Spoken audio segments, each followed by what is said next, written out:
Good evening everyone. तो जैसा कि आप सभी को पता है, हम यहाँ पर ले रहे हैं ऑनलाइन क्लासेस। किस क्लास के लिए? तो वो है 9th क्लास के लिए। किस सब्जेक्ट की? तो वो है मैथ की, जिसमें हमने अपने फाइनल एग्जाम के लिए रिवीजन स्टार्ट कर दिया है और हम करने वाले हैं, जिसमें 13.1 हम कर रहे हैं। 13.1 का बात करें तो प्रश्न नंबर 4 हमने कर लिया था आधा, मतलब आधे से ज्यादा कर लिया था। बस अभी हमें इसको थोड़ा सा और करना है, तो इसको भी समझ लेते हैं।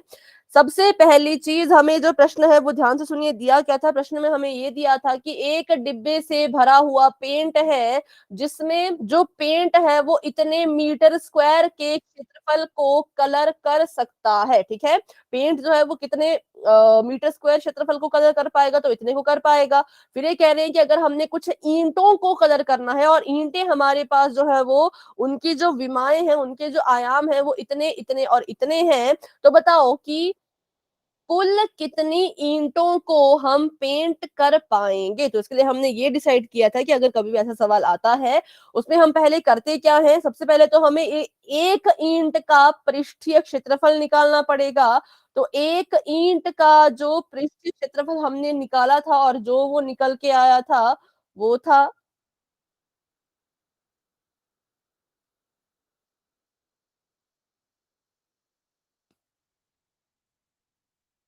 9375 कुछ ऐसा। इससे तो सेंटीमीटर स्क्वायर।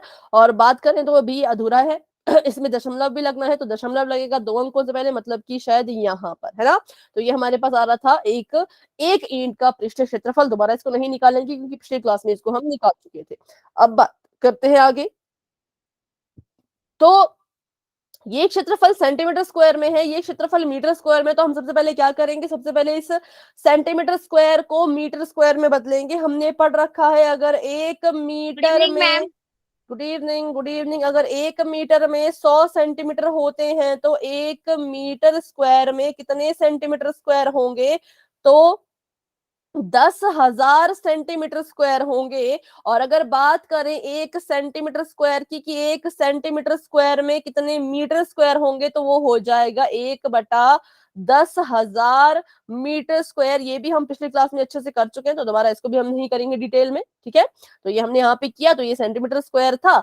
एक सेंटी स्क्वायर, इस सेंटीमीटर स्क्वायर को हमने मीटर स्क्वायर में बदलना है। तो हमें पता है एक सेंटीमीटर स्क्वायर में इतनी मीटर स्क्वायर होते हैं, तो इसके साथ इसकी गुणा कर लीजिए। तो 937.50 था, और बटे में इसके आ जाएगा 1 2 3 4। अब हमने इसको हल करना था, तो हमने कहा इसको हल करने के लिए सबसे पहले तो क्या करेंगे, जो दशमलव इसके पास पहले से लगा हुआ है, उसको यहां से भी कर सकते हैं हम वैसे तो। ठीक है, यहां से करना तो यहां से कर लो, यहां से नहीं करना तो इसको पूरा नीचे लेके आओ। जैसे कि दशमलव यहां लगा है और भाग हो रहा है, और कितने जीरो हैं? 4 जीरो हैं।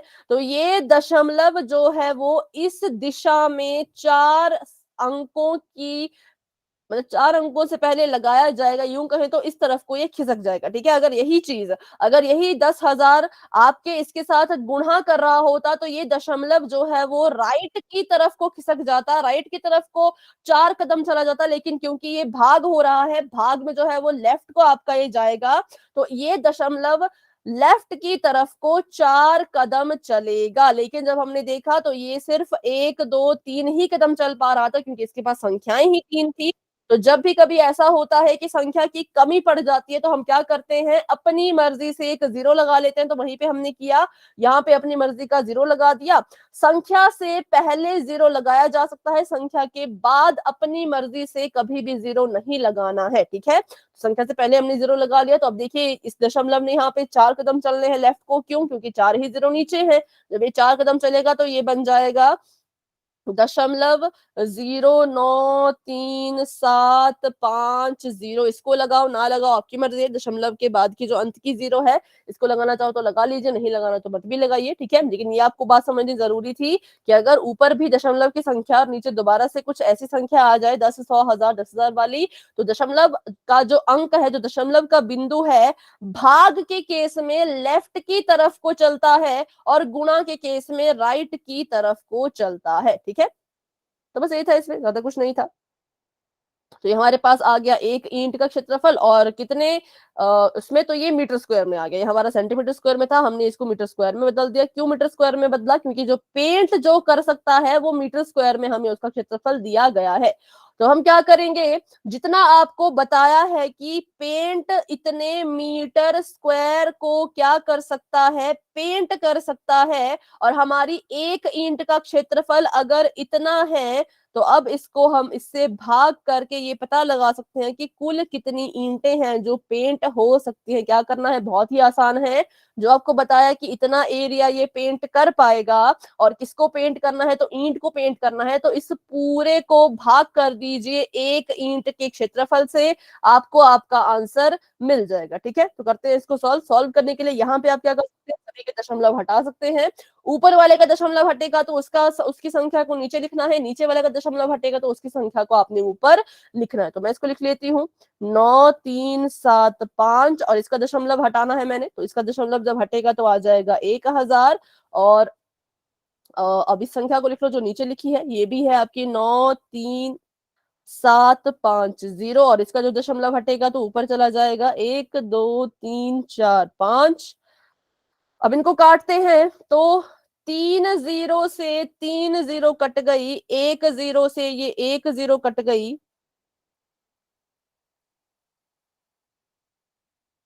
और इससे ये कट गया, तो कितना आया, 10 आ रहा है मेरे तो, लेकिन यहाँ पे 10 नहीं, यहाँ पे तो शायद कितनी ईंटें हैं,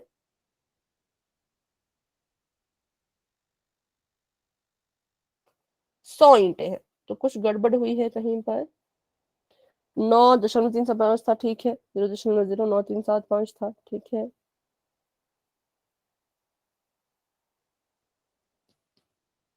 अच्छा सॉरी, 1 0 एक्स्ट्रा लगेगी, देखो 1 0 एक्स्ट्रा लगेगी यहाँ पर। क्यों? क्योंकि अगर देखा जाए इसका जो दशमलव हटेगा, इसका अगर मैं दशमलव हटाऊं तो इसके बाद कितनी संख्या है, 1 2 3 4 5 6। अगर आप इस जीरो को यहाँ लिख रहे हो तो ऊपर आपको 6 अंक लगाने पड़ेंगे, अगर जीरो को नहीं लिख रहे तो ऊपर आप 5 ही लगाओगे। क्योंकि मैंने यहाँ पे जीरो लिखा है तो इसको भी गिना जाएगा, तो यहाँ पे एक और जीरो आएगी। तो 3 0 से 3 0 कट गई, इस 1 0 से ये 1 0 कट गई, तो टोटल हमारे पास 2 0 बच चुकी है। ठीक है, तो यहाँ पर देखा जाए तो ये वाली जो संख्या है, ये वाली संख्या सेम है, तो एक से एक ये कट जाएगा। इसमें एक की गुणा करेंगे तो बता आपस में कट जाते हैं ना। अगर 5/5 है तो हम करते हैं 5 × 5, 5 × 5। तो यहाँ पे ऊपर नीचे सेम संख्या थी, तो ये भी एक दूसरे के साथ कट गई। तो हमारे पास अंत में उत्तर आ गया 100। 100 क्या है, तो 100 ईंटों की संख्या है कि हम क्या कर सकते हैं, अगर एक ईंट का क्षेत्रफल इतना है और टोटल क्षेत्रफल जो पेंट हो सकता है वो इतना है, तो इतने पेंट में 100 ईंटों को हम कलर कर पाएंगे। ठीक है, पूरा सवाल। अभी बढ़ते हैं अपने नेक्स्ट क्वेश्चन की तरफ। ये सवाल पिछली क्लास से जुड़ा हुआ था, इसलिए इसमें कोई भी अगर डाउट रहता है तो बेटा आप क्लास के एंड में मुझसे जरूर पूछना, क्योंकि ये क्वेश्चन जिन्होंने पिछली क्लास को एंड तक अटेंड किया था उन्हीं को समझ आया होगा, जिन्होंने बीच में क्लास लेफ्ट कर दी थी उनको इसमें थोड़ा सा दिक्कत हो रही होगी। तो इसको समझने के लिए क्लास के एंड में आप पूछ सकते हो। ठीक है, तो चलिए करते हैं अपना अगला सवाल, जो कि है प्रश्न नंबर 5। और ये आप खुद ही करेंगे, ये हम इस क्लास में नहीं करेंगे, क्योंकि आसान ही सवाल है, इसमें कुछ भी वो करने की जरूरत नहीं है। सिंपल क्वेश्चन आपको दिया गया है, एक आपको घन के आकार का डिब्बा दिया है जिसका किनारा 10 सेंटीमीटर है। किनारा मतलब कि इसकी जो एक भुजा है वो 10 सेंटीमीटर की है। किसकी? तो बात करें घन की। ठीक है, उसके बाद एक घनाभ के आकार का डिब्बा दिया है, उसकी लंबाई चौड़ाई ऊंचाई आपको दी है 12.5 सेंटीमीटर, 10 सेंटीमीटर, 8 सेंटीमीटर। तो ये आपको इसके बारे में इंफॉर्मेशन दी थी। पूछा क्या था? पूछा ये है कि किस डिब्बे का पार्श्व पृष्ठीय क्षेत्रफल अधिक है और कितना अधिक है। तो आपने क्या करना है, यहाँ पर सबसे पहले घन का पार्श्व पृष्ठीय क्षेत्रफल निकालिए, घनाभ का पार्श्व पृष्ठीय क्षेत्रफल निकालिए। जिसका भी क्षेत्रफल ज्यादा होगा उस ज्यादा वाले में से कम क्षेत्रफल को आपने माइनस कर देना है। तो आपको ये पहले तो आपको ये पता करना है कि ज्यादा किसके पास है। एक बार आपको ये पता लग गया ज्यादा है किसके पास, अधिक किसके पास है, तो आप उसको लिखेंगे कि इसका क्षेत्रफल अधिक है। और कितना अधिक है तो वो कैसे निकालोगे, ज्यादा क्षेत्रफल में से कम जो आपका क्षेत्रफल आया है उसको माइनस कर दो, तो आपको पता लग जाएगा कि कितना अधिक है। ठीक है, और उसके बाद किस डिब्बे का कुल पृष्ठीय क्षेत्रफल कम है और कितना कम है। तो इसके लिए भी सेम वही करना है कि आपका जो भी घन और घनाभ का जो भी क्षेत्रफल निकलेगा, कुल पृष्ठ क्षेत्रफल, ठीक है, उसमें से देखो कि सबसे कम किसका है और कितना कम है। कितने कम का मतलब वही करना, तो आपको इसमें भी माइनस ही पड़ेगा ज्यादा से और कम के बीच में, ठीक है। और जो भी आंसर आता है वही आपका फाइनल आंसर होगा। तो इसको खुद कर लेना, इजी है। कोई डाउट होगा तो नेक्स्ट क्लास में पूछ लेना, पर कर जरूर लेना क्योंकि ये क्वेश्चन आ सकता है, ठीक है। खुद से ट्राई करने को मैंने इसलिए कहा क्योंकि ताकि आपको पता लग सके कि इस सिंपल से सवाल में कहाँ आपकी गलती हुई, क्या आपकी गलती हुई। कोई भी आपको इसमें दिक्कत आती है या नहीं सॉल्व हो पाता तो नेक्स्ट क्लास में मुझसे पूछ लेना। अभी के लिए ये आपका होमवर्क क्वेश्चन है, ठीक है। चलो, फर्स्ट पार्ट भी सेकंड पार्ट भी करते हैं। अगला सवाल, अगला सवाल आपको ये पूछा गया है कि एक छोटा पौधा घर है जिसमें संपूर्ण रूप से शीशे की पट्टियों से आधार भी सम्मिलित, ये भी आपको इन्होंने बता दिया है कि जो आपका छोटा पौधा घर है उसमें आधार भी सम्मिलित है। आधार भी जो है वो शीशे की पट्टी का ही बना है, घर के ही अंदर बनाया गया है और शीशे की पट्टियों को टेप द्वारा चिपका के रोका गया है। यह पौधा घर 30 सेंटीमीटर लंबा, 25 सेंटीमीटर चौड़ा और 25 सेंटीमीटर ऊंचा है। इसमें प्रयुक्त शीशे की पट्टियों का क्षेत्रफल क्या होगा। तो हम क्या करेंगे बताइए, क्या हमने इसमें निकालना है। आपको इन्होंने कहा है कि एक छोटा सा पौधा घर है और इसकी आपको लंबाई चौड़ाई ऊंचाई दी है, तो इट मींस ये कौन से आकार का होगा ये बता दीजिए पहले तो। घन या घना? घना। घनाभ, ठीक है। फिर ये कह रहे हैं कि इस घनाभ को जो उन्होंने बनाया, जो उन्होंने पौधा घर बनाया, उसकी जो ये जो इसकी सतह है ये सभी जो है वो शीशे की बनी है। आगे वाली भी, बगल वाली भी, पीछे वाली भी और सामने वाली भी, ऊपर वाले भी, नीचे वाली भी, सभी किसकी बनी है? शीशे की बनी है। तो शीशे की कुल 6 सतहों का ये इस्तेमाल कर रहे हैं इस घर को बनाने के लिए, इस पौधा घर को बनाने के लिए। तो आपको पूछा है कि बताओ इनका क्षेत्रफल कितना होगा। तो जब हम सभी 6 के 6 सरफेसेस का, 6 की 6 सतहों का क्षेत्रफल निकालते हैं तो कौन सा वाला क्षेत्रफल हम निकालते हैं, कुल या फिर पार्श्व? बताइए। मैम जी पास है। और जब 6 की 6 सतहों का इस्तेमाल करना तो क्या हम पार्श्व निकालेंगे? एक बार फिर से सोचिए, 6 का 6 मतलब पूरा, कुल मैम, कुल 5 नहीं, कुल और पार्श्व दोनों अलग अलग हैं। कुल का मतलब होता है टोटल, टोटल मतलब पूरा का पूरा। पार्श्व होता है होगा कुल। जब सिर्फ और सिर्फ 4 ही सतह यूज करनी हो तब हम लगाते हैं पार्श्व पृष्ठ क्षेत्रफल। लेकिन जब आपको पूरे के पूरे घनाभ को कुल यूज पृष्ठ करना है क्षेत्रफल। तो कुल, ठीक है, जिसमें कितनी सतह होती है, जिसमें जो है वो 6 सतहों का यूज करते हैं, ठीक है। चलो, तो पौधा घर का कुल पृष्ठ क्षेत्रफल निकाल लेते हैं।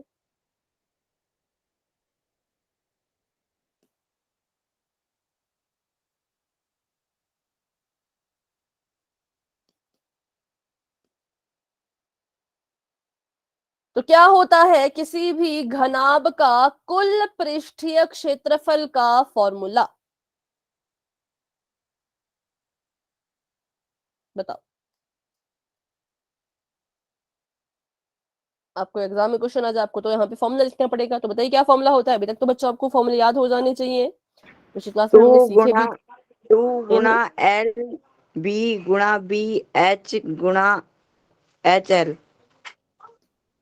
क्या ये फॉर्मूला ठीक है या आपको इसमें कुछ अलग सा नजर आ रहा है?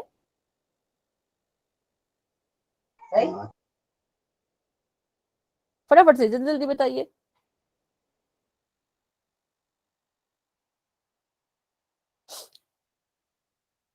मुझे इसमें एक चीज है जो थोड़ी सी अलग दिख रही है, जो थोड़ी सी गलत है, बाकी सब ठीक है। वो एक चीज क्या है, अगर आप बता सकते हैं तो बता दीजिए। GH। नहीं, लिखा ठीक है लेकिन जो निशान है, जैसे कि जमा गुना घटाना, वैसे उसमें कुछ गड़बड़ है। PH के बाद प्लस आता। पीएच के बाद प्लस, ठीक है, सिर्फ यहीं पर प्लस आएगा और कहीं पर नहीं आएगा।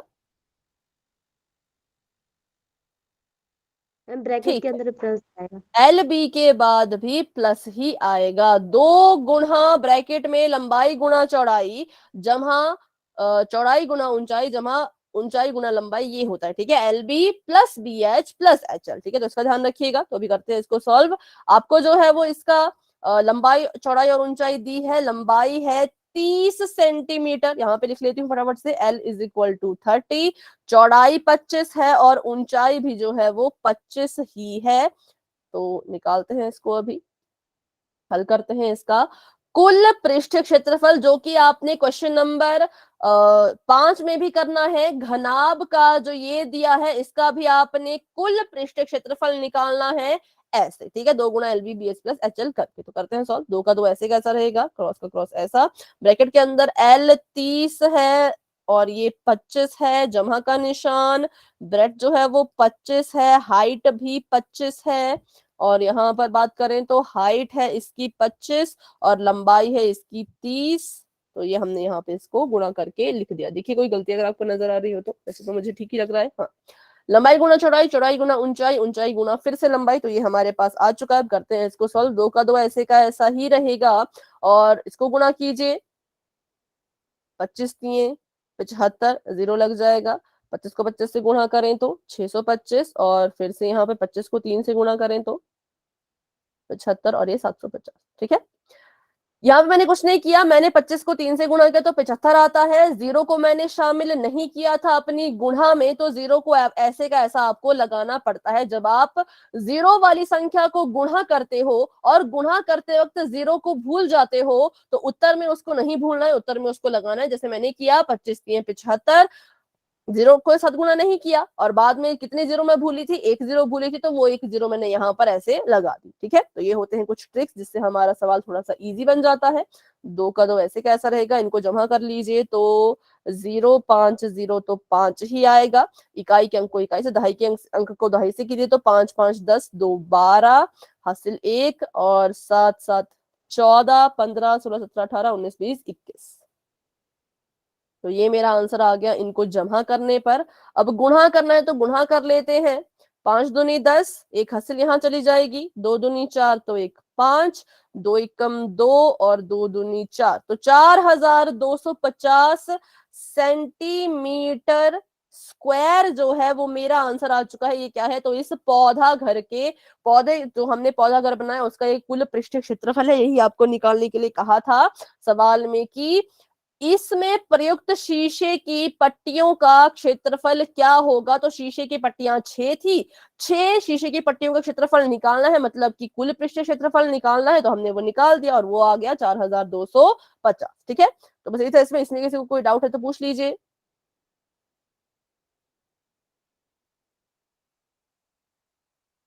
सिंपल है, बस इसका कुल पृष्ठ क्षेत्रफल हमने निकाला है, बाकी कुछ भी नहीं किया है। इसका पार्ट नंबर 1 जो है वो हो चुका है, ठीक है। अब इसका पार्ट नंबर 2 करते हैं। पार्ट नंबर 2 में ये कह रहे हैं कि शीशे की पट्टियों का क्षेत्रफल तो आपने निकाल दिया, अब ये जो शीशे की पट्टियां सारी अलग अलग अभी पड़ी हुई हैं, मतलब कि ये वाला हिस्सा ऐसे यहाँ पड़ा हुआ है, ये वाला हिस्सा यहाँ पर ऐसे जो है वो पड़ा हुआ है, ठीक है, ऐसे पड़ा हुआ है, और ऐसे करते करते सभी हिस्से अभी अलग अलग हैं। हमने इन सभी का क्षेत्रफल तो निकाल लिया, लेकिन इनको जब इन्होंने जोड़ा तो टेप की मदद से जोड़ा।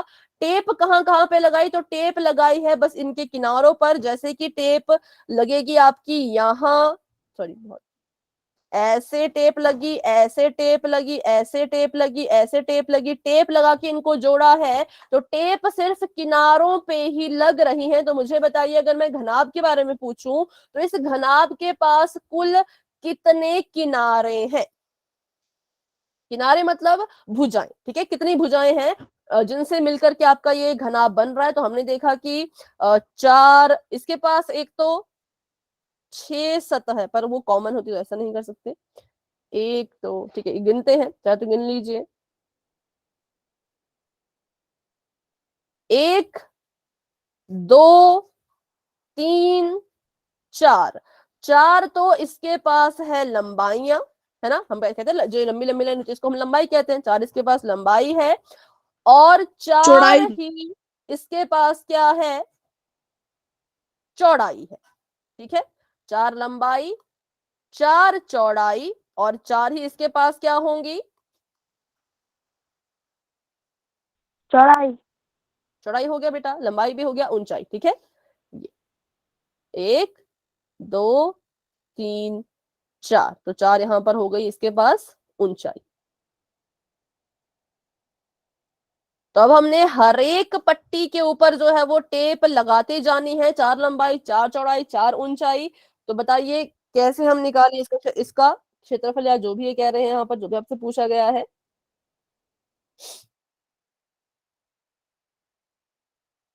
अगर हम इन सभी को आपस में जोड़ दें तो हम पता लगा पाएंगे कि टोटल जो है वो कितनी टेप यहाँ पे इस्तेमाल होनी है, ठीक है। क्योंकि हमें पता है कि जो आपका, अगर मैं आयत की बात करूं और आयत के, अगर देखो जब हम बाउंड्री की बात करते हैं ना, देखो आपने टेप जो लगाई, टेप आपने सिर्फ किनारों पे लगाई है, सिर्फ बाउंड्री पे लगाई है। तो जब आप कोई भी काम सिर्फ बाउंड्री पे करवाते हो तो उसमें आप उसका परिमाप निकालते हो, ठीक है। क्या निकालते हो? परिमाप। परिमाप कहता है कि इसके जितने भी किनारे हैं उन सभी को आपस में आपने जोड़ना है, उनके माप को आपस में जोड़ना है। तो अगर हम बात करें एक आयत के परिमाप की, तो आयत का परिमाप कहता है 2 लंबाइयां जोड़ दो, 2 ही इसमें चौड़ाइयां जोड़ दो। तो ये बन जाता था हमारे पास 2 गुणा L प्लस बी, ये हमारे पास इसके परिमाप का फॉर्मूला बनता था। लेकिन क्योंकि ये एक घनाभ है तो इसका फॉर्मूला ऐसा तो नहीं होगा, लेकिन हाँ करना क्या है, तो सभी को बस जोड़ना है, ठीक है। परिमाप का मतलब होता है कि जिन किनारों पे आप काम कर रहे हो उन सभी को जोड़ो। तो हम क्या करेंगे, 4 ही हमारे पास लंबाइयां हैं, 4 ही हमारे पास चौड़ाइयां हैं,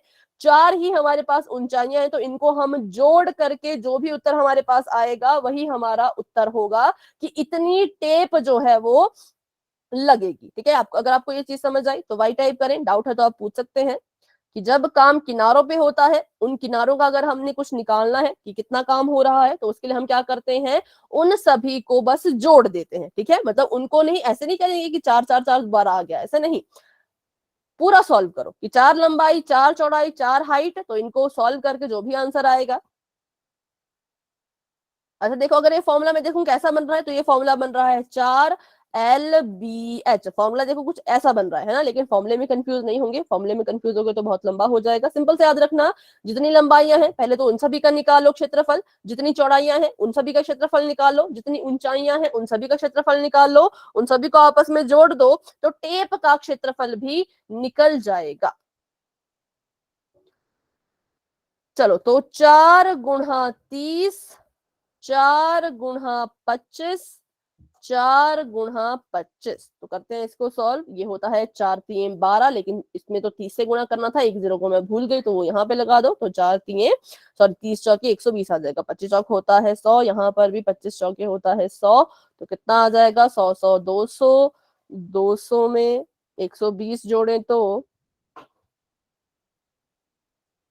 320 सेंटीमीटर, ठीक है। तो ये हमारा क्या आ गया, ये हमारे टेप के बारे में आ गया कि हमें टोटल जो है वो कितनी टेप चाहिए। तो हमें 320 सेंटीमीटर की टेप चाहिए। और अगर बात करें इस पूरे घनाभ के क्षेत्रफल की, तो 4250, आई थिंक कितना आया था, हाँ 4250 जो है वो इसका क्षेत्रफल आया था। पार्ट नंबर 1 का सॉल्यूशन ये है, पार्ट नंबर 2 का सॉल्यूशन ये है, ठीक है। तो बस ये था, इसमें ज्यादा कुछ नहीं था। और बाकी जो 2 क्वेश्चन रहते हैं इस एक्सरसाइज के, ये डब्बे वाला और नीचे वाला, इसको हम नहीं करेंगे क्योंकि इतने बड़े बड़े सवाल पेपर में नहीं आते, जहां तक मेरा आइडिया है। कि मुझे नहीं लगता कि ये और ये सवाल आपको पेपर में देखने को मिलेंगे, तो इनको इसलिए हम छोड़ देते हैं। अगर इनमें फंस गए तो फिर बाकी सवाल करने में के लिए टाइम हमारे पास कम बचेगा, ठीक है। तो आपका जो क्वेश्चन नंबर 5 है वो आपके लिए था होमवर्क। क्वेश्चन नंबर 6 हमने यहाँ पे कर लिया है। अब हम करते हैं डायरेक्ट 13.5, क्योंकि अभी आपने घन और घनाभ के बारे में पढ़ा है, तो घन और घनाभ को पूरा अच्छे से खत्म ही कर लेंगे हम। तो घन और घनाभ का अभी आपने पढ़ा क्षेत्रफल। अब हम पढ़ेंगे घन और घनाभ के आयतन के बारे में, ठीक है। पूरा घन और घनाभ हम खत्म कर लेंगे। सबसे पहले बच्चों आपको पता होना चाहिए कि आयतन जो होता है वो क्या होता है, आयतन का मतलब क्या है। कुछ बच्चे क्या करते हैं, कभी कभी आयत और आयतन में कंफ्यूज हो जाते हैं, तो ऐसे आपने कंफ्यूज नहीं होना है। आयतन एक गुण होता है और आयत एक आकृति होती है, ठीक है। तो यहाँ पे अगर मैं लिखूं आयतन, तो आयतन का मतलब ही होता है धारण करने की क्षमता। मतलब कि जो भी आपका, कोई भी जो आपकी आकृति है वो अपने अंदर कितनी चीजों को या कितना क्वांटिटी है उसको धारण कर पाएगी, ठीक है। धारण करने की क्षमता को कहते हैं आयतन। तो आप लिख लीजिए इसको, आयतन होता है धारण करने की क्षमता। इसको उदाहरण से भी सीखेंगे, क्षमता। जैसे कि मान लो ये एक गिलास है, ठीक है। एक ग्लास में यहाँ पर बना रही हूं ऐसे, तो इस ग्लास में मैंने कहा कि इसका जो आयतन है वो हमें ये बताएगा ग्लास में कुल कितना पानी या फिर दूध या फिर जूस या कोई भी तरल पदार्थ जो है वो कितना आ सकता है। अगर मैंने कहा कि इस ग्लास का जो आयतन है वो 15 ml का है, तो आप समझ जाएंगे कि इस ग्लास में हम 15 ml तक ही, 15 मिलीलीटर तक ही जो है वो क्या कर सकते हैं, कोई भी तरल पदार्थ डाल सकते हैं। अगर आप 15 से थोड़ा सा भी ज्यादा डालने की कोशिश करोगे, आपने अगर 15.5 भी डाल दिया तो वो इससे बाहर गिर जाएगा। ठीक है, तो धारण करने की क्षमता जो होती है उसी को हम कहते हैं आयतन। तो अब हम सीखेंगे कि किसी भी आकृति का आयतन कैसे निकालना है। आयतन में बात की जाती है अंदर के हिस्से की, कि इसके पास कितनी कैपेबिलिटी है किसी भी चीज को अपने अंदर समाने की। अगर हम बात करते थे पृष्ठीय क्षेत्रफल की, तो पृष्ठीय क्षेत्रफल आपको बाहर के बारे में बताता था कि बाहर से ये जो आकृति है ये कितना सरफेस एरिया इसका है, इसके जो ये पृष्ठ हैं इन सभी का क्षेत्रफल कितना है, बस इतना हमें पता लगता था आयतन पृष्ठ क्षेत्रफल निकालने से बाहर बाहर का, कि ये वाला हिस्सा कितने का है ना, ये वाला हिस्सा, ये वाला हिस्सा, ये वाला हिस्सा, ये वाला आगे पीछे वाला, जो सबको हमने जोड़ के एक आकृति बनाई तो कितना उसने क्षेत्रफल घेरा, तो वो हमारा हो जाएगा क्षेत्रफल। और अगर हम बात करें आयतन की, तो आयतन होता है अंदर की बात। ठीक है, जैसे कि आपका जो कमरा है, जब आप कमरे को बनाओगे तो कमरे को बनाने के लिए आप क्षेत्रफल का यूज करोगे कि मेरी दीवार, सामने वाली दीवार जो है वो इतने की होनी चाहिए, है ना, पीछे वाली जो है वो इतने की, बगल वाली इतने की,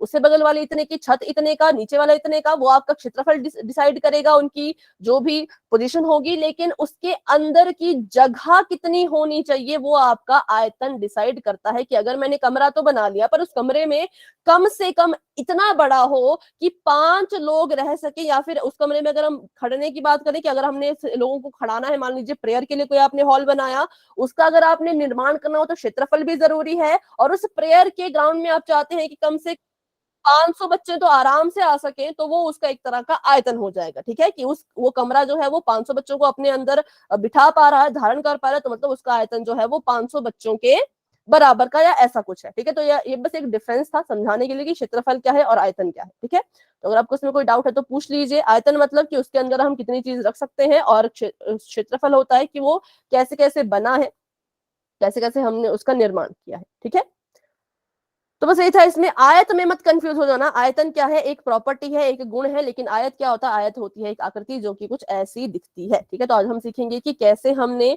किसी भी घनाभ और घन का आयतन ज्ञात करना है, उसका ये पता करना है कि किसी घन और घनाभ के अंदर कितनी चीजें जो है वो आ रही है। ठीक है, तो पहले एक घन बनाते हैं, फिर एक घनाभ बनाएंगे। इसके फॉर्मूले नोट कर लेना, जहां पे आपने घन और घनाभ के क्षेत्रफल के फॉर्मूले को नोट किया है वहीं पर अगर जगह है तो वहीं पे इसका आप आयतन का फॉर्मूला भी नोट कर लेना। ठीक है,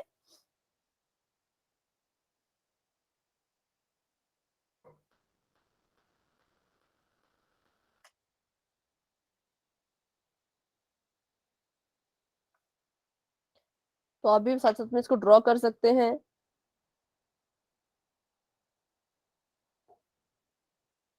और इसको मान लेते हैं कि ये क्या है, ये एक घनाभ है।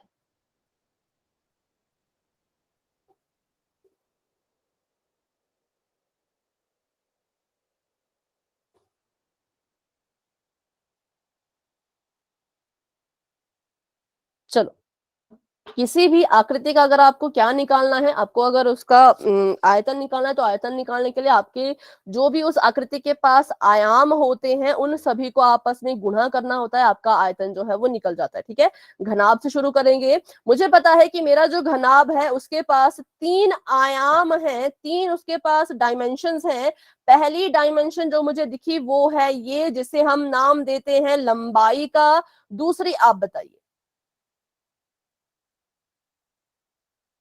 घनाभ के पास एक लंबाई है, मतलब हाँ 4 है पर लंबाई है एक इसका आयाम, कि लंबाई इसके पास होगी। दूसरा आयाम क्या है घनाभ के पास, चौड़ाई। चौड़ाई है। ठीक है, और तीसरा आयाम मैम ऊंचाई। ऊंचाई। ठीक है, तो आयतन का जो फॉर्मूला बनाना होगा आपने कैसे बनाना है, कोई भी आकृति दे दो, उसके जो आयाम है उनकी आपस में गुणा कर लेना, तो उसका फॉर्मूला बन जाएगा। जैसे कि मैंने यहाँ पर किया, एक इसके पास लंबाई है, एक चौड़ाई है और एक ऊंचाई है। तो अगर हम इन तीनों को आपस में गुणा कर दें तो हमारे पास घनाभ के आयतन का फॉर्मूला आ जाएगा। ठीक है, तो इससे हम कह सकते हैं कि घनाभ का जो आयतन है, जो वॉल्यूम है, जो धारण करने की क्षमता है, कैसे निकलेगी? कुछ नहीं करना है, लंबाई में गुणा करो चौड़ाई को और गुणा करो ऊंचाई को, आपके पास घनाभ का आयतन जो है वो निकल जाएगा। ठीक है, अब इसी फॉर्मूले की हेल्प से हम घन का आयतन भी निकालने की कोशिश करेंगे। घन के पास भी लंबाई है, चौड़ाई है और ऊंचाई है, लेकिन हमें घन के बारे में एक खासियत हमें पता है कि घन की जो लंबाई और चौड़ाई होती है और जो ऊंचाई होती है वो सभी कैसी होती हैं? एक दूसरे के बराबर होती है। ठीक है, तो अगर आप घन की लंबाई को भुजा कहते हो, अगर आपने कहा कि घन की लंबाई को हम भुजा कहेंगे तो आप चौड़ाई को भी भुजा ही कहोगे और उसकी ऊंचाई को भी भुजा ही कहोगे, क्योंकि वही तो होता है, घन के पास भुजा होती है, भुजा सभी को हम भुजा कहेंगे। देखो यहां पर क्या हुआ, यहां पर आपने इसको कहा कि ये हमारे घनाभ की लंबाई है, ये हमारे घनाभ की चौड़ाई है और ये हमारे घनाभ की ऊंचाई है। पर जब आप घन की बात करते हो तो आप क्या कहते हो? आप कहते हो कि जितनी भी आपको दिख रही है ये भी घन की भुजा, ये भी घन की भुजा। तो ऐसे बनाती हूँ जैसे ये बनाया है। ठीक है, कि इसको भी आप कहेंगे ये घन की भुजा है और आप कहेंगे कि ये भी घन की भुजा है और ये भी घन की भुजा ही तो है। तो हमने इसका फॉर्मूला बनाया तो इसी लॉजिक से था कि असल में हम घन का आयतन निकालने के लिए भी कर क्या रहे हैं? तो घन का आयतन निकालने के लिए हम लंबाई गुणा चौड़ाई गुणा ऊंचाई ही कर रहे हैं, लेकिन इसकी सारी की सारी भुजाएं बराबर होती हैं, तो इसलिए इसके आयतन का फॉर्मूला थोड़ा सा अलग हो जाता है। तो हम यहाँ पर अगर लिखें लंबाई गुणा चौड़ाई गुणा ऊंचाई, तो असल में हम लिख रहे हैं भुजा गुणा भुजा गुणा भुजा। ठीक है, और अगर कोई एक ही चीज आपस में 3 बार गुणा होती है तो कैसे उसको लिखा जाता है? एक्स की 3 बार गुणा करोगे, क्या लिखते हैं आप उसको? एक्स गुणा एक्स को लिखा जाता है एक्स की घात 3। तो भुजा गुणा भुजा गुणा भुजा को भी लिखा जाएगा भुजा की घात 3। तो ये है आपका घन और घनाभ के आयतन का फॉर्मूला। इन दोनों के फॉर्मूले बनाने में अगर आपको कोई भी दिक्कत है तो आप मुझसे अभी के अभी बच्चों फिर से पूछ सकते हैं। करना कुछ नहीं है, जो इनके पास आयाम होते हैं उनकी आपस में गुणा कर देनी है, आपको आपका फॉर्मूला जो है वो मिल जाएगा। ठीक है, कोई डाउट है किसी का तो पूछ लीजिए।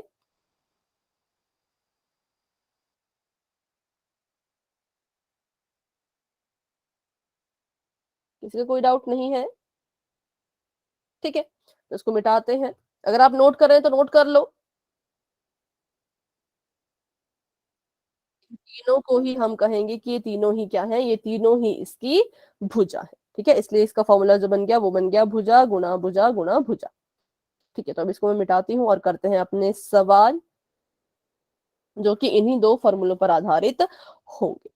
ठीक है, सबसे पहले आपको एक सवाल दिया गया है, क्वेश्चन नंबर 1 जरूरी है, इसको आप अच्छे से सीखिएगा। ठीक है, आपको कहा है कि एक माचिस की डिब्बी का माप जो है वो 4 centimetre square 2.5 sorry 4 centimetre 2.5 centimetre और 1.5 सेंटीमीटर है। किसका? माचिस की तीली के माप ये बता रहे हैं। ठीक है, उसके बाद आपको पूछा है कि ऐसी ही 12 डिब्बियों के एक पैकेट का जो आयतन होगा वो कितना होगा? तो इन्होंने आपको पूछा है एक डिब्बी के बारे सॉरी बताया है एक माचिस की डिब्बी के बारे में और पूछा है 12 माचिस की डिब्बियों के बारे में। तो सवाल कुछ इस तरह का है कि ये एक माचिस का बड़ा सा पैकेट है, इस माचिस के पैकेट के अंदर कितनी आपकी माचिसें आएंगी? तो कितनी आएंगी बताइए जरा सवाल पढ़ के, कितनी इसमें माचिसें आएंगी? सवाल में दिया है बच्चों, पढ़िए और बताइए। सवाल पढ़ना आना चाहिए तभी आप इसको एग्जाम में कर पाएंगे, नहीं तो थोड़ी सी आपको मुश्किल हो सकती है। किताब साथ में रखा करें, किताब अगर साथ में नहीं होगी तो आप क्वेश्चन नहीं पढ़ पाओगे, पर बुक अगर साथ में है तो क्वेश्चन पढ़ भी पाओगे और साथ साथ में समझ भी पाओगे। तो वो कोई अगर बताना चाहते हो तो बता दीजिए फटाफट से, अभी आपको मैंने टाइम दिया है। कि इस बड़े पैकेट में माचिस की संख्या क्या है? कितनी माचिसें इस बड़े पैकेट में हम डालेंगे? 12। 12, बिल्कुल सही, वेरी गुड, बहुत अच्छे। तो सवाल देखिए कैसा है, सवाल आपको दिया है एक माचिस के बारे में और पूछा है माचिस के इस बड़े पैकेट के बारे में। तो बिल्कुल आसान है, कोई इसमें दिक्कत वाली बात नहीं है। आपको यहाँ पर सबसे पहले एक माचिस की डिब्बी का आयतन निकालना होगा कि एक माचिस की जो डिब्बी है उसका आयतन कितना है। ठीक है, एक माचिस की डिब्बी। फिर आपने क्या करना है, आपने देखना है कि अगर उसका आयतन जो भी आया है उतना उतना है, तो इस पूरे डब्बे में तो 12 माचिसें रखी गई हैं, तो जो 12 माचिसों का आयतन होगा वही इस डब्बे का आयतन होगा, क्योंकि ये डब्बा जो है वो टोटल 12 ही माचिसों को धारण कर सकता है। ऐसा हमें क्वेश्चन में दिया है कि इसकी जो कैपेसिटी है वो इतनी ही है कि ये 12 ही माचिसों को अपने अंदर रख पाएगा। तो जब इसकी कैपेसिटी इतनी ही है तो इसका आयतन भी किसके बराबर होगा, 12 माचिसों के आयतन के बराबर। तो आप क्या करेंगे, पहले तो एक माचिस की डिब्बी का आयतन निकालेंगे। तो चलिए निकालते हैं फटाफट से, इसको आप चाहें तो अपनी कॉपी पर नोट भी करें साथ में। ठीक है, कि हम क्या कर रहे हैं, यहाँ पर एक माचिस की डिब्बी का आयतन निकाल रहे हैं, उस जिसकी हमें लंबाई, चौड़ाई और ऊंचाई जो है वो पहले से ही दी गई है। तो इस माचिस की डिब्बी की बात करें तो इसकी लंबाई है 4 सेंटीमीटर, इसकी चौड़ाई है 2.5 सेंटीमीटर और इसकी जो ऊंचाई है वो है 1.5 सेंटीमीटर। तो बताओ सबसे पहले तो कि ये कौन सी आकृति है। अगर इसकी लंबाई, चौड़ाई, ऊंचाई तीनों अलग अलग हैं तो ये कौन सी आकृति होगी, ये घन होगा या ये घनाभ होगा? घनाभ। घनाभ होगा, बिल्कुल सही, ये घनाभ है। तो लगा लेते हैं यहाँ पर इसके आयतन का फॉर्मूला।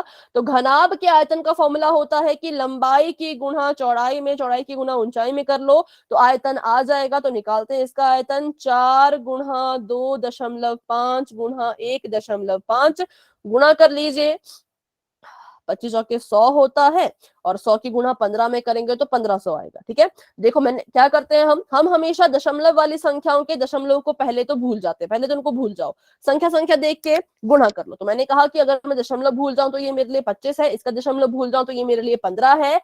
25 को 4 से गुणा करने पे 100 आता है, 100 में 15 की गुणा करने पर 1500 आएगा। लेकिन ये उत्तर अभी अधूरा है क्योंकि इसमें दशमलव लगाया जाता है। तो बताइए, अगर ये प्रश्न है तो उत्तर में कितने अंकों से पहले दशमलव लगेगा? हम पीछे 10 से बाद, 10 के बाद। 10 से पहले आप कह रहे हैं? ठीक है, देखते हैं। 1 के चलो बाद। सबसे पहले तो गिनते हैं।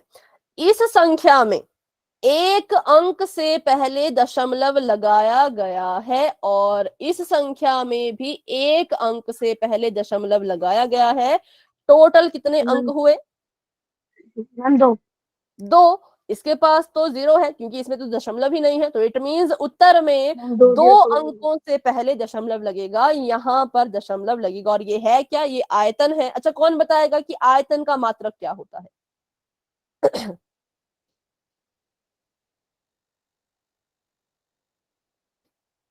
हिंट मैं आपको दे देती हूँ, जो आपका क्षेत्रफल का मात्रक होता था, क्षेत्रफल का मात्रक होता था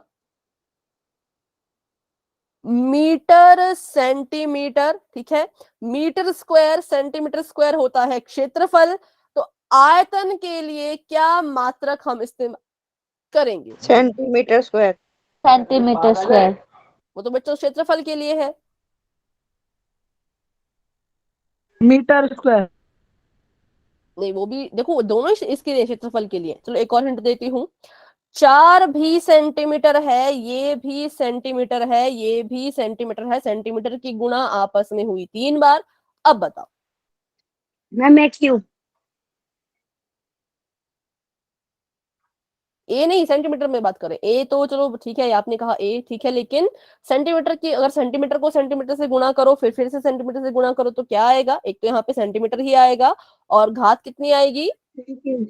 3 आएगी। ठीक है, 3। तो ये है क्षेत्रफल के लिए हम करते हैं स्क्वायर स्क्वायर का इस्तेमाल और आयतन के लिए किया जाता है क्यूब का इस्तेमाल, मतलब कि घात में 3 इसका इस्तेमाल। तो इसको भी लिख लीजिए, ये भी आपके लिए इंपॉर्टेंट है कि किसी भी आकृति का आयतन अगर आप निकाल रहे हैं तो उसका जो भी मात्रक होगा, जैसे कि मीटर तो क्यूब में जाएगा, सेंटीमीटर है तो भी इसकी घात में 3 आएगा, क्योंकि हम भुजाओं 3 भुजाएं हैं, तो इसका मतलब 3 बार सेंटीमीटर सेंटीमीटर सेंटीमीटर गुणा कर रहे हैं, तो यहाँ पर आएगा आपका इतना। ठीक है, तो अब एक और चीज यहाँ पर है, ये है 15.00। हमें पता है कि दशमलव के बाद के जो जीरो होते हैं उनका कोई मूल्य नहीं होता, तो इसको हम यहाँ से हटा भी सकते हैं। तो 1500 लिखा था, 1500 में 15 के बाद अगर दशमलव लग गया है और दशमलव के बाद अगर जीरो है तो इस दशमलव और जीरो को हटा दो, तो हमारे पास आ जाएगा 15 सेंटीमीटर क्यूब।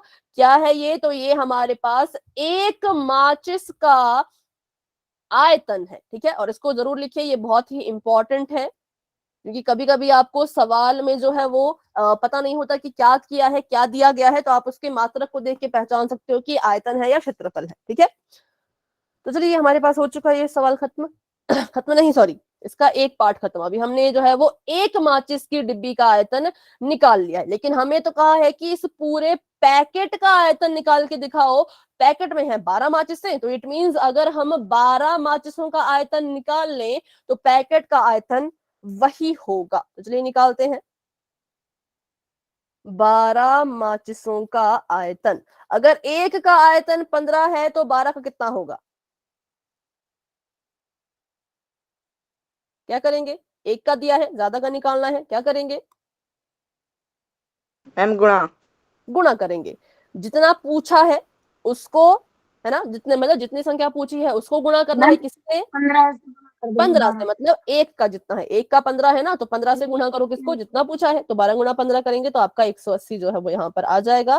तो 180 सेंटीमीटर क्यूब जो है वो 12 माचिसों का आयतन है। इस डिब्बे ने 12 माचिसों को ही तो अपने अंदर रखा है, इसकी क्षमता ही इतनी है कि 12 ही रख पाएगा, तो इसका आयतन भी इसके बराबर ही आ जाएगा। तो ये आपका यहाँ पे फाइनल आंसर आ चुका है। ठीक, कैसे निकाला? पहले एक माचिस का निकाला, फिर 12 का निकाला, तो 12 माचिसों का आयतन जितना है उतना इस डिब्बे का भी आयतन होगा। तो हो चुका है हमारा पहला सवाल खत्म। तो इसको मिटाते हैं और बढ़ते हैं अपने दूसरे सवाल की तरफ। ठीक है, बहुत आसान है। आयतन में तो देखो फॉर्मूला भी एक ही है, क्षेत्रफल में फिर भी थोड़ा होता है, क्वेश्चन को अच्छे से पढ़ना पड़ता है कि पार्श्व लगाएं कि कुल पृष्ठीय क्षेत्रफल लगाएं, लेकिन आयतन में क्या है, एक ही फॉर्मूला होगा हर एक आकृति के लिए, सिर्फ एक एक फॉर्मूला। ठीक है, अब आपको कहा है इन्होंने कि क्वेश्चन नंबर 2 में एक घनाभ के आकार के पानी की टंकी है जो इतने मीटर लंबी, चौड़ी और गहरी है, इसमें कितने लीटर पानी आ सकता है? तो चलिए करते हैं इसको सॉल्व। बहुत ही आसान सवाल है ये भी, पर इसमें हाँ ये इंपॉर्टेंट भी है। ठीक है, जो अभी हमने क्वेश्चन नंबर 2 पढ़ा ये जरूरी भी है, तो इसके सामने आप इंपॉर्टेंट लिख दीजिए IMP करके। कह रहे हैं घनाभ के आकार की एक टंकी आपको दी गई है, इस टंकी का क्या करना है? तो इस टंकी में आपने बताना है कि कितना लीटर पानी जो है वो आएगा। टंकी के बारे में आपको कुछ बातें बताई है, टंकी के बारे में बातें बताई है कि इसकी लंबाई कितनी है, चौड़ाई कितनी है और ऊंचाई कितनी है, ये आपको दिया गया है। ठीक है, तो देखते हैं इसकी लंबाई, चौड़ाई, ऊंचाई। इसकी लंबाई है 6.5, 4.5 लंबाई है इसकी 6 मीटर, चौड़ाई में भूल गई फिर से, 6.5। ठीक है, और चौड़ाई है 5 मीटर और ऊंचाई है 4.5 मीटर। अब बताओ इसमें हमने निकालना क्या है? आपको इतना बताया है कि इस टंकी में कितना पानी आएगा। तो जब भी बात की जाती है कि इसके अंदर कोई चीज कितनी आ रही है तो क्या निकालते हैं, क्षेत्रफल या फिर आयतन? सोचो और बताओ। इस टंकी के अंदर आयतन। आयतन, बिल्कुल सही है। तो हम क्या करेंगे, हम फटाफट से यहाँ पे टंकी का जो है वो आयतन निकाल लेंगे, क्योंकि जो टंकी का आयतन होगा उतना ही पानी इसमें आएगा। सिंपल सी बात है, जितना इसका आयतन है उतनी तो चीज को ये अपने अंदर रख पाएगी। टंकी का आयतन निकालने के लिए फॉर्मूला क्या होगा? वही टंकी के जितने भी आयाम हैं उनको आपस में गुणा कर दो, मतलब कि L गुणा B गुणा H, लंबाई गुणा चौड़ाई गुणा ऊंचाई, मतलब 6 गुणा 5 गुणा 4.5। तो करते हैं इसको मल्टीप्लाई, 6 पंजे हो जाएगा 30, और इसको 4.5 से गुणा करना है। 4.5 से नहीं करेंगे, 45 से करेंगे। 30 की गुणा नहीं, 3 की गुणा करेंगे। एक जीरो को मैं अभी के लिए भूल गई, उत्तर में इसको मैं बाद में लगा लूंगी। ठीक है, तो 5 3 15, 4 3 12, तो 1 13, तो मेरे पास आ गया 135। लेकिन एक जीरो थी जो मैं भूल गई थी, गुणा में मैंने उसको शामिल नहीं किया था, तो वो जीरो भी लगा दो। और ये दशमलव वाली संख्या के साथ गुणा हुआ है तो उत्तर में भी दशमलव आएगा। बताइए कितने अंकों से पहले मैं दशमलव लगाऊं?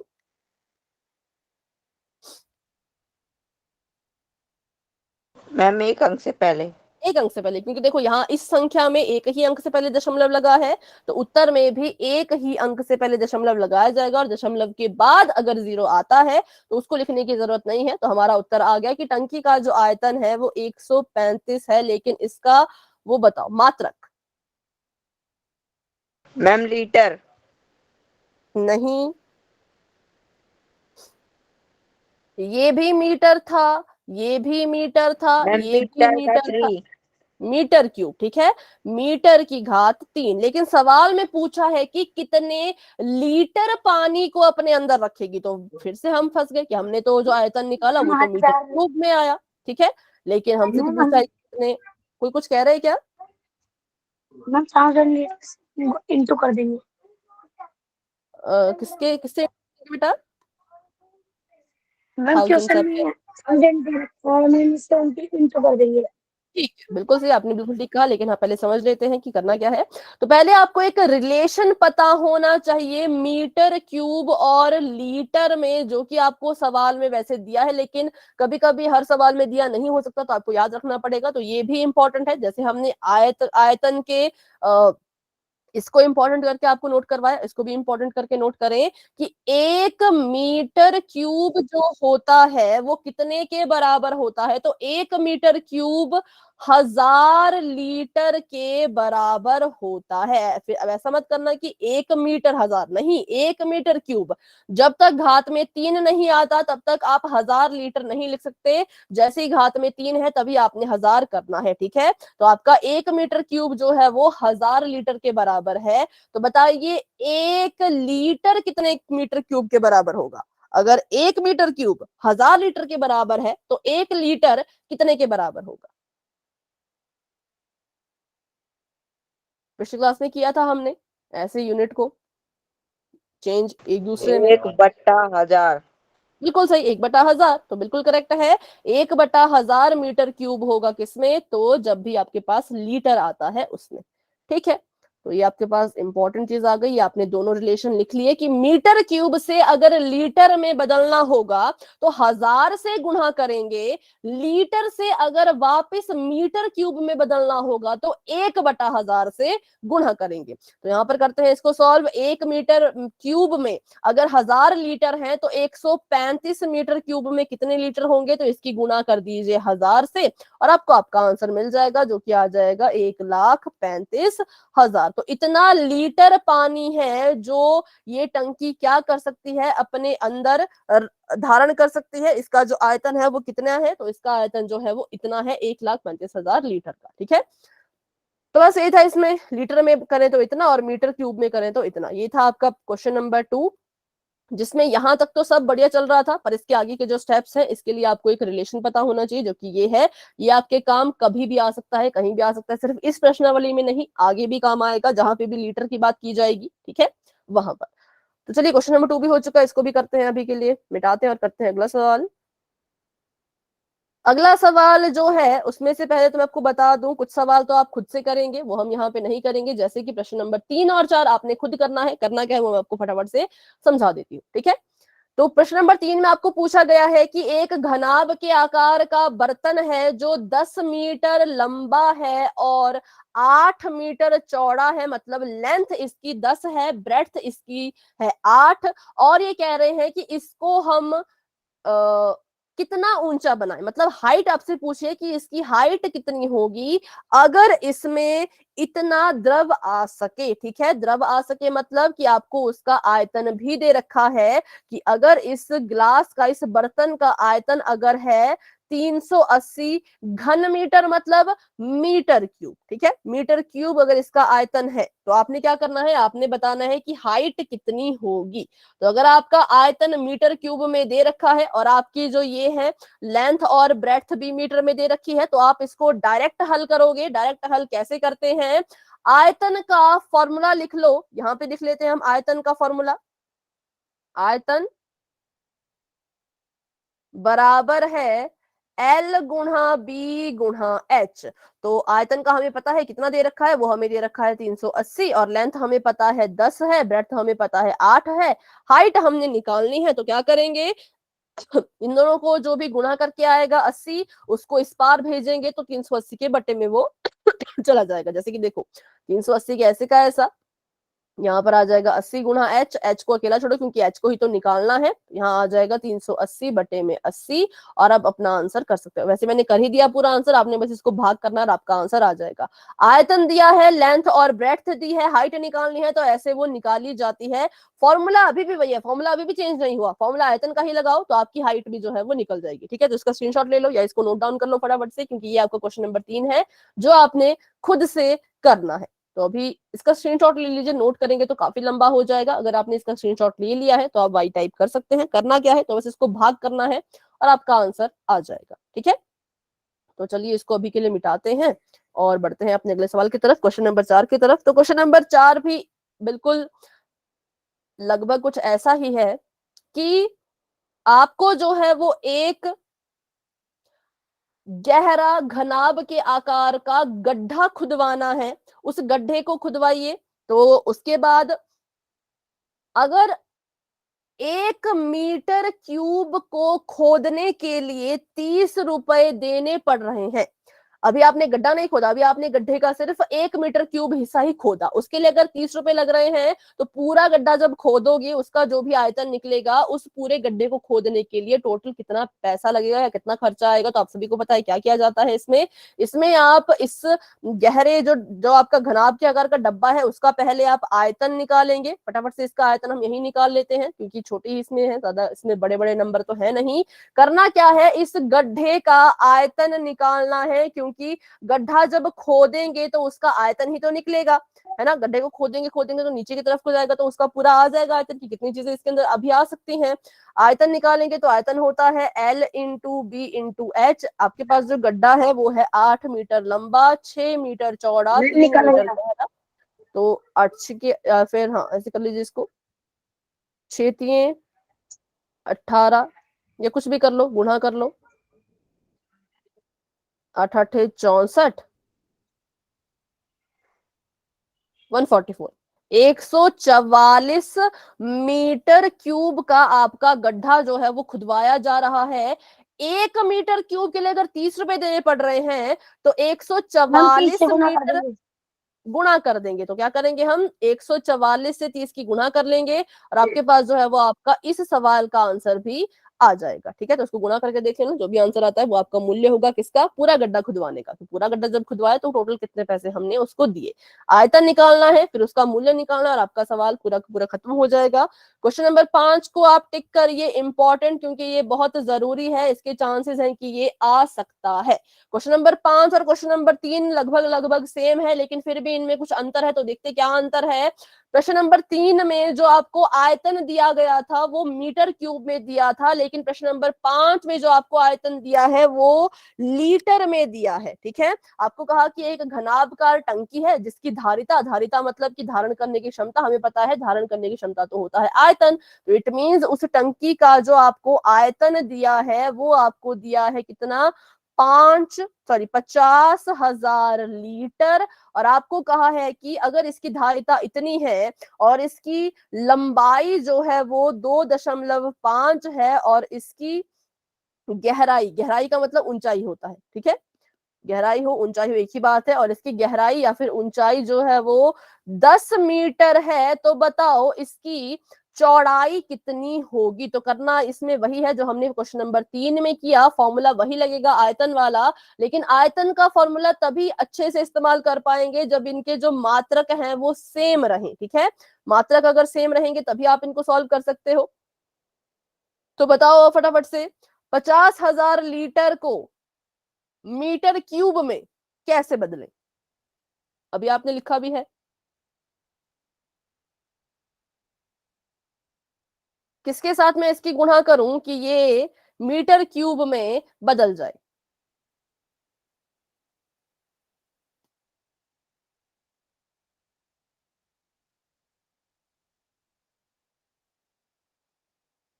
एक हजार नहीं, ऐसे ऐसे करोगे तो ये तो और ज्यादा वो जो है बढ़ जाएगा। नहीं,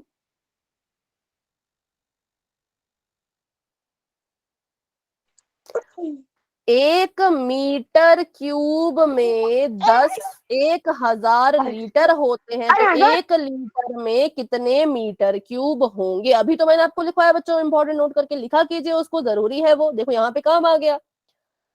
क्या करेंगे फटाफट से बताइए। ऐसे तो फिर कैसे हो पाएगा रिवीजन? बिल्कुल सही, 1/1000। ठीक है, क्योंकि मैंने अभी तो बताया आपको, लिखने के लिए भी दिया था कि अगर मीटर क्यूब से लीटर में जाना है तो 1000 से गुणा करते हैं, लीटर से वापस मीटर क्यूब में जाना है तो 1/1000 से गुणा करनी पड़ती है। जब गुणा करेंगे तो 1 0 से 1 0 कट गई, 1 0 से 1 0 कट गई, 1 0 से 1 0 कट गई, मतलब कि 3 0 से 3 0 कट गई, और हमारा जो आयतन है वो अब आ चुका है 50 मीटर क्यूब के बराबर। ठीक है, तो आयतन हमने निकाल लिया, लीटर में दिया था, मीटर क्यूब में बदल दिया। क्यों? क्योंकि हमारे जो यहाँ पर डायमेंशंस थे वो भी मीटर में ही थे। इंपॉर्टेंट क्वेश्चन है, इसको सीख के जाइए। अभी कोई गुड नाइट नहीं है मेरी तरफ से। ठीक है, तो लिख लो। अब आयतन हमने निकाला मीटर क्यूब में, तो वो है 50, और लंबाई दी थी 2.5, और ये दी थी हाइट दी थी 10, और आपको जो है वो चौड़ाई खुद मैम 2 निकालनी है, आंसर। वो निकाल लेते हैं। ठीक है, तो ये हमारे पास आ गया मैम 50। 25 दूनी 50 बटेगी ठीक है, 25। पहले इसको सॉल्व करते हैं पूरा। 2.5 में 10 की गुणा करो, मतलब 25 में 10 की गुणा की 250 आ गया। दशमलव वाला क्वेश्चन था, तो यहाँ पे इस संख्या में एक अंक से पहले दशमलव लगा है, तो उत्तर में भी एक अंक से पहले दशमलव लगेगा। 250 से ये बन गया अब 25। ठीक है, क्या बन गया? ये 25 बन गया, क्योंकि इसके दशमलव का 0 हटा दो, जरूरत ही नहीं है इसकी, इसका कोई वैल्यू ही नहीं है, तो ये आ जाएगा 25 गुणा में b। अब आपने जो है वो चौड़ाई निकालनी है, तो ब्रेड्थ को या बी को अकेला छोड़िए। 50 यहाँ पर है, 25 इसके साथ गुणा कर रहा है, बराबर है कि उस पार जाएगा, तो क्या करेगा? माइनस। बेटा गुणा कर रहा है, गुणा भाग। देखिए क्या करेगा, भाग करेगा। सिंपल है। ठीक है, तो यहाँ पर आ गया आपके बटे में 25, और 25 का पहाड़ा तो हमें आता ही है, तो 25 एकम 25, 25 दूनी 50। 2/1। है, हाँ, तो ये 2/1। हाँ ठीक है, लेकिन आप इसको सिर्फ 2 भी लिख सकते हैं, तो आपके पास जो चौड़ाई है वो आ गई 2 मीटर की। तो प्रश्न नंबर 5 और 3 में यही अंतर था कि 3 को आपने डायरेक्ट सॉल्व किया, लेकिन जब क्वेश्चन नंबर 5 आ गया तो उसमें पहले तो आपको इस आयतन को मीटर क्यूब में बदलना पड़ा, फिर जाके आप ये सारा स्टेप यहाँ पर कर पाए। ठीक है, तो बस यही था आज की क्लास के लिए। आज की क्लास को लेकर के किसी बच्चे के मन में कोई डाउट है तो पूछ लीजिए, नहीं है तो आप क्लास को लेफ्ट कर सकते हैं। होमवर्क वाले क्वेश्चन जरूर करना, क्योंकि वो भी इंपॉर्टेंट है। ऐसा ना सोचें कि वो नहीं आएंगे, वो आएंगे छोटे छोटे नंबर में, 2 2 3 3 नंबर में। तो इसलिए प्रैक्टिस करो, प्रैक्टिस कर पाए आप, इसलिए मैंने वो क्वेश्चन आपको एज अ होमवर्क दिए हैं। आप ग्रुप में उनके फोटो सॉल्व करके भेज सकते हो। ठीक है, तो चलिए गुड बच्चों, नाइट। एंड बाय बाय, मिलते हैं अपनी अगली क्लास में।